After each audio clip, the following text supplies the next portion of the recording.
called Is That McNuts? I love it. Oh, I could make a game out of anything. Here we go. Monica, if I were to say the Suns should be on upset alert against the Clippers in round one, is that McNuts? That is McNuts. Greeny, that's crazy, mostly because our good friend Wendy, we started the show, Paul George is not available right now, and that is a problem in terms of what these Clippers are going to be able to do versus the Suns squad. Although it's been a tremendously small sample size with KD, the spacing is crazy, and the Suns team actually has been pretty good defensively over the season, top 10 defensive rating. Okay, so that one's not McNuts. How about this? If I said Milwaukee is going to win the East and get back to the NBA Finals, is that McNuts? It is not McNuts at all. I actually think this is a fact, Greeny. As tightly contested as it's going to be between the Bucks, the Celtics, and the Sixers, I just think over the totality of the season and into the postseason, the Bucks have the most experience, including their head coach, and has been the most successful as a unit. Okay, and so let's do one more, so if I can try and find one crazy one. If I said Joel Embiid is carrying the Sixers at least to the conference final, is that McNuts? I'm struggling a little bit on that one, Greeny. It is absolutely fathomable. Will it happen is another question. Joel Embiid has been terrific down the stretch, but I have not seen a Sixers squad that I trust when it comes to the postseason just yet. Could this be the year? That one is a little crazy for me, but it's fathomable. For anyone who hadn't seen the way things wound up, in order to do that, they will have to get past Boston. The Sixers are the 3, the Celtics are the 2. Philly will open with the Nets and then would have to get past Boston, we would assume, to make it to the conference final. So a quick takeaway. We've been on the West a lot today because that was really what was settled yesterday. But before we get back to this Dallas debacle, let me get a quick take from each of you guys. Wendy, what was your number one biggest takeaway from the East bracket? Philadelphia's got the hardest draw in the entire NBA playoffs. Obviously, in the 6th seed, they did avoid Miami, possibly in the first round, but they would have to get through Boston likely, then potentially Milwaukee, and then whoever wins the Western Conference to win the title. It's as hard of a draw for an Eastern Conference team as I can remember.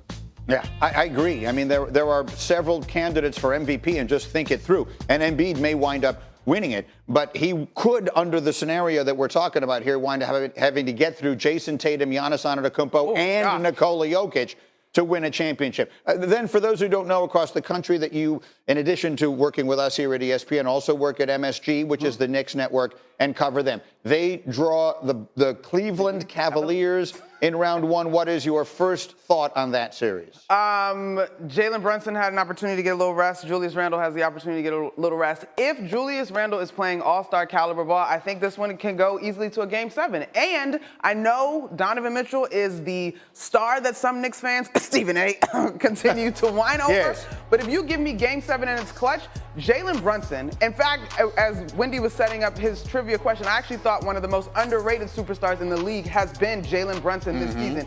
Jalen Brunson, Donovan Mitchell, give me the basketball. I'll take my chances with Jalen Brunson should this thing come down to Game 7. All right, so again, they have until the weekend to get those series started. We got the play-ins on Tuesday, then our games are Wednesday. They wrap up on Friday, and we head into a huge weekend of playoff basketball. A team that will not be there for any of it are the Dallas Mavericks, where if you saw what happened on Friday night, and again, we've not had a chance to comment on it here, but Luka Doncic played just 13 minutes in what was a Mavericks loss to the Bulls, a game that they made no secret of the fact that they were losing on purpose. In fact, that night was the second annual I Love Slovenia night that the Mavericks were holding, which I guess would explain why Luka played at all. Otherwise, one would assume they would have held him out, as they held out essentially all the rest of their good players in a game that, for those just joining us here, very quickly, Wendy, can you explain why it was advantageous for the Mavericks to lose that game?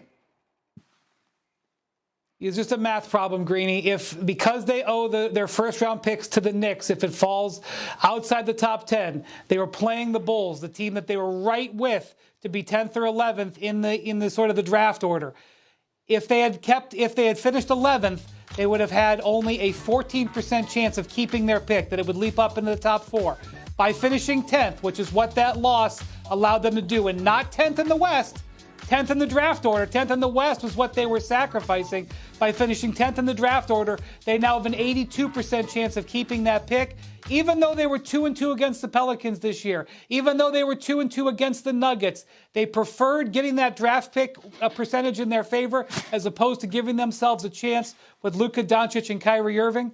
And to make matters worse, they said so. Jason Kidd announced that's what they were doing. And now the league is investigating this decision. They could take punitive action against them, a 7-figure fine. They could also take a draft pick. I would be surprised if that happens, but they made the mistake of saying the quiet part out loud. Although as soon as the injury report came out on Friday morning, it was crystal clear what they had decided to do. And it was really going to be a PR hit from there going forward.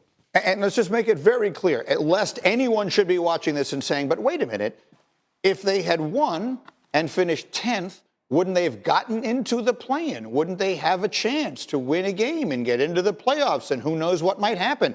Last year, they were a team no one expected that much from when the playoffs started, and they wound up in the Western Conference Finals. The answer is yes. That's exactly what would have happened. They chose purposely not to try to make the playoffs, which is what Tuesday and Wednesday are. Let's not pretend otherwise, in order to try and make sure they don't lose a lottery protected or a top 10 protected draft pick. So I wanted to get everyone in here because now this goes to the heart of competition. It's not just about basketball analysis, which my man Rick Ross said, accusations. Accusations. Yeah. They're not accusations. Hey, these are facts. Hey, I love how Greeny just laid that whole thing out. He laid it like the jury. He laid that whole thing out. What part of it was confusing? I mean, what part of it am I? No, you know, I'm riding with you, Greeny. Are you really? Yes, Monica, you're okay with this. I just want to make clear. I will not. Well, yes, I will yell at you. I'm going to yell. Let it out, Greeny. I'm good. You're okay with this. I'm okay with this. I wish they would have shut their mouths, but I'm okay with this. Greeny, here. Listen, they shipped half the squad away to get Kyrie. We don't know how long Kyrie is going to stay in place. They have to get help around Luka. You're telling me we have an opportunity to go be the 10th seed, maybe bounce out, maybe win. We're not going to win a series with this roster as currently constructed, or potentially set ourselves up for better acquisitions for adding talent in the future. I don't understand why this is mind-boggling. I don't understand why you're so frustrated. I was in Dallas with Mavs fans. They wanted to tank. Like, the fans wanted them to tank. The play-in means nothing. It's exciting for us, but it means nothing. Do we know if it counts as a playoff appearance in the record books? It doesn't. We know that it doesn't. It's not technically the playoffs, but if you win, you get into the playoffs, and then you can pursue trying to win. And you lose in the first round because your team is terrible and can't defend a lick. Like, what are we doing? So do you just give up? No. Is that what we do in sports? You just tank. You just wave the white flag. You make a strategic move to add to your future. Thank you, Swagoo. Marcus, go ahead. Yeah, it's an investment. There you go. Monica, don't let G get you off. Don't let G get you flustered. He understands loves my energy, Swagoo, He but I'm good. understands future earnings. Like, this is basketball, all right? This is basketball, and we have the best in the world covering the game of basketball. Everybody knows what the Dallas Mavericks was doing, but everybody also knows that when you follow and cover the NBA and when you love it as much as I do, teams position themselves because one guy can change the trajectory of your organization. And you don't know if that one guy is available in the draft, but most of the time, that's where they come from. The trajectory of the Dallas Mavericks is on a very even, like just a slow roll along pace while they're watching other teams acquire talent, make trades, figure out guys that's going to put them in championship position. They watched the Suns acquire Kevin Durant. They watched Brooklyn acquire all of those guys last year. We've seen all of these moves be made in the NBA. And yes, maybe it didn't come down to them tanking or not getting to a play-in game. But if a year or 2 years later, we talking about the Mavs being in the finals, we gonna all come back to this and be like, that was a hell of a decision they made not to win that play-in game and get to this point because they got a player that changed their trajectory. It happens every year, G. Stop it. See, here's where I differ at. See, I'm not willing to let the Mavs organization, their front office, off the hook for the mistakes that they made leading up to this, which is a catastrophe.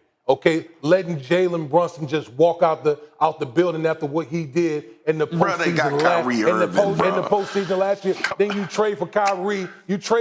And I'm not blaming Kyrie. I'm blaming the Mavs organization. All these moves transpired to this point, and now it's that we want to be giving the Mavs organization props and credit for tanking right here. No, I'm not doing that. First of all, bro, I'm not doing that. because ain't nobody say props. Ain't nobody say props. We just said we understood, Woody. Question.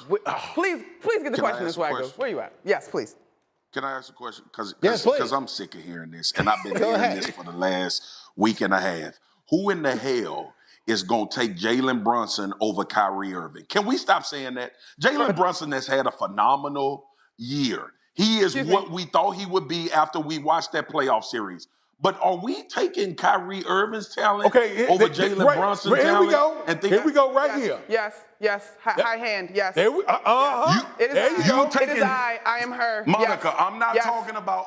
I'm Swagoo, not talking come on, about give me the Kyrie two and his shot. attitude. Hold on, give me the two shot. Give Monica the 2-shot. She's calling for it. Go. Ask me the question. Come on, Swagoo. Come on, ask me the question. I'll ask it. Are you taking Jalen Brunson over Kyrie Irving? Yes, 10 times out of 10. Me too.